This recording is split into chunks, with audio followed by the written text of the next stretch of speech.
Welcome to the What to Read Next podcast. In this podcast, your host, Lori and me, will interview published authors to chat about their work, journey to getting published, and their book recommendations. If you share a passion for books and always looking for your next read, then join us. Hi, Amy. Welcome to What to Read Next podcast. Thank you so much for having me. I'm so excited. I'm so excited to be here. I'm so excited to chat with you.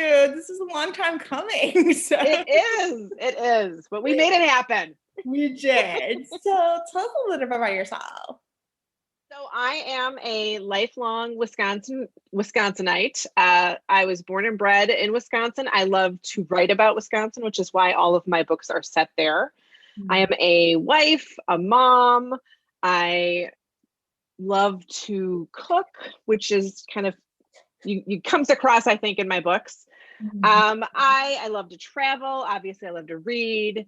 So that's kind of me in a nutshell. Right now, my life is really about my book stuff and then my kids, because both of them are in high school and very busy. So I spend a lot of time going places so I can help maybe drive them to baseball practice, or maybe I'm going to my daughter's performances because she's in the stage crew. So keeps me out of trouble. Oh my gosh, yes, I can imagine. So what has been the process of writing during the pandemic? Has it been any easier, any harder? Like how many people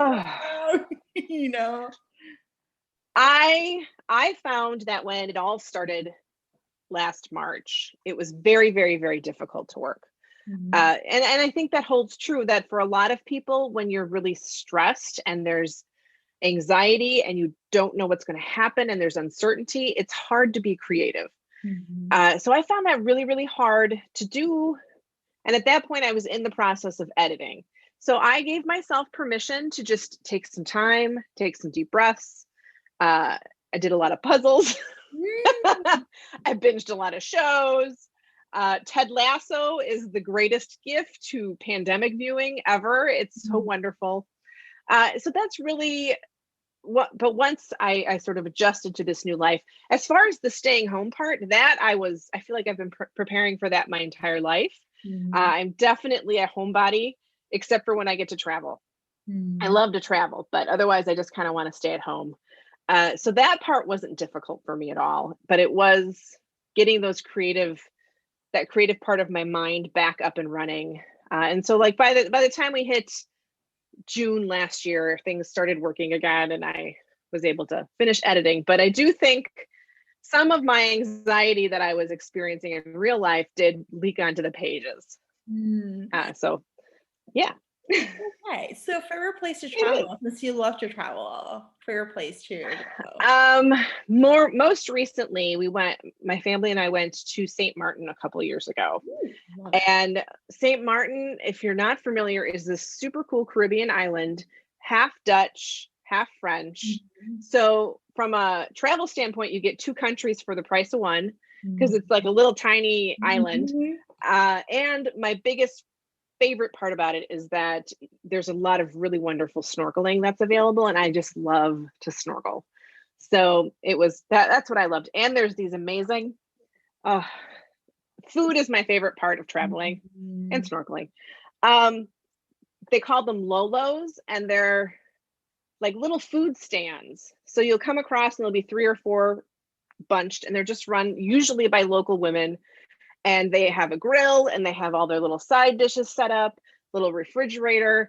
And it is some of the best and least expensive food you've ever had. It's just amazing.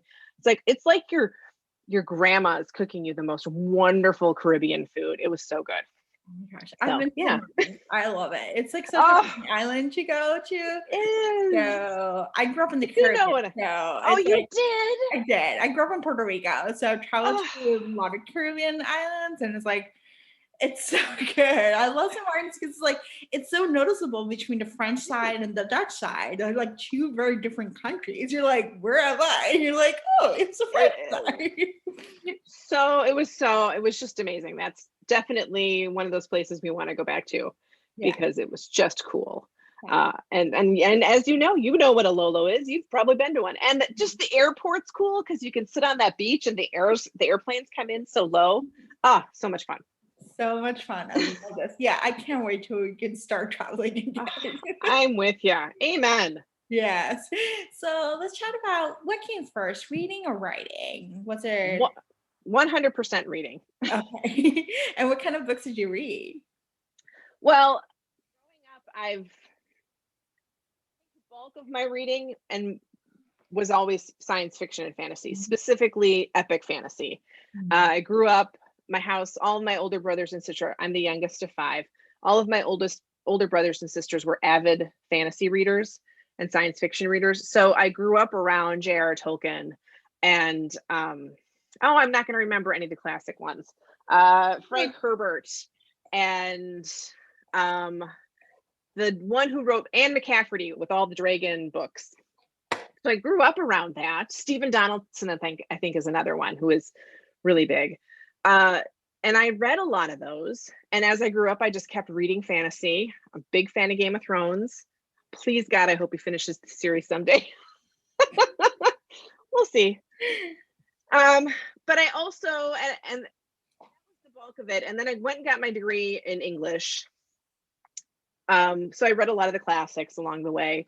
And once I finished grad school, I was kind of burnt out on books by dead white guys. Mhm. So I've picked up at a garage sale, The Duke and I by Julia Quinn. Oh my gosh. And thus began my absolute passion for romance and romantic comedies. I mean, I always liked romantic comedy movies, but I love that in a book. Love historical romance. That is like my favorite. I want to be happy kind of book to pick up. Mm. And then women's fiction. And at the time, that was when the chick lit, I hate to use the term, was popular. So Sophie Kinsella, Emily Giffen's first books came out. So all of that kind of fun, colorful covers that have now come back, which is really kind of fun. So those are my bulk, but at the same time, I will literally read anything because I think that's important. I love this. Yeah, I love the evolution. And yeah, I too was a big chick lit fan. Before I discovered romance, that was what I was reading. I was reading the Bridget Jones Diaries, the Shopaholic, All those. all those. They were so good. It was like, and then they're coming back now, which is great. It is. But it's like it's nostalgic of what the early aughts were. I So agree. so let's see. Let's talk about the Kindred Spirit Supper Club. So it's a Mhm. mouthful of a title. I know. But I love it. It's like, oh, it's a supper club, It is. So tell us the elevator pitch. So the elevator pitch is it's about Sabrina Monroe, and she is forced to move back in with her parents Mhm. and figuratively and literally confront the ghosts of her past, Mhm. including one ghost who's her best friend from childhood, a rom-com loving ghost who is determined to help Sabrina find her happy ever after. So that's kind of the elevator pitch. A little bit broader picture is Sabrina's family has a secret where they can see ghosts and they help them move on to wherever they move on to. And growing up, it turned out to be a fairly traumatic experience for Sabrina Mhm. because the first time she sees a ghost, she's in the middle of presenting in class and it just kind of pops up in front of her. And that's, even though she knew it was going to happen, is a little alarming. Couple that with having to keep it a secret, and then on top of that, a childhood bully, because we've all had them. Mhm. She grew up and she grew very anxious and had a hard time connecting with people. And then she went on wanting to get out of that town and getting away from all of that. She chose the worst possible career of journalism for someone who is socially anxious. What was she thinking? But it was in her mind a path out. And after losing 5 jobs, she has to move back in with her parents and take a job as a duck tour boat guide. So yeah, and then she meets Ray, who is just my favorite, and he's the local supper club owner, hence Kindred Spirit Supper Club. I love this. And so, how do you develop your characters? Do you brainstorm them? Do you come up with them? Like, or did it come to you? Like, They come to me in pieces. So, and every book is different, and every character's path is different. With Sabrina, I knew I needed someone who was a duck boat driver. And I didn't, a typical, at least because the book is set in the Wisconsin Dells, which is a really touristy part of Wisconsin. And traditionally, the duck boat drivers are college students. on summer break. So I wanted her to be older than the average one. So it was sort of a bit shameful to have to move back and do this job. But at the same time, it's one of the better paying jobs because they can make a lot of money in tips. So it's a good job to have and will help her pay down her student debt, but it's still humiliating. And to top it off, her childhood bully is the one who is her boss. So I knew I wanted that. And so she came together in pieces. The anxiety component came in to kind of flesh out, but she was pretty fully formed. And then when I started thinking about her love interest, when I was writing, I kept getting feedback. He's too perfect. He's too perfect. He needs to have more flaws. And I kind of rejected that. I'm like, does he really? He doesn't really have to. I mean, he can have his own things going on, but can't he just be a really great guy from the get-go? And because I wanted him to be somebody who could look at Sabrina and see that she's a little quirky and not always, and maybe a little prickly off the bat, a little social awkward. And instead of trying to get her to come out of her shell, see her for who she is and accept that and adjust his behavior accordingly. Because I want, ultimately, at the end of the day, I think as a population, we need to be a little bit more empathetic about people who are different from us. Be it a skin color situation, be it a disability situation, whatever it is, we don't know what people go through on a daily basis. And so we should give each other a little break in trying to, and accept, behavior we may not think is what, I hate to use the word normal, but normal for whatever that might mean. Yeah. So that, I guess, is how my characters came to be, to answer your question. I love it.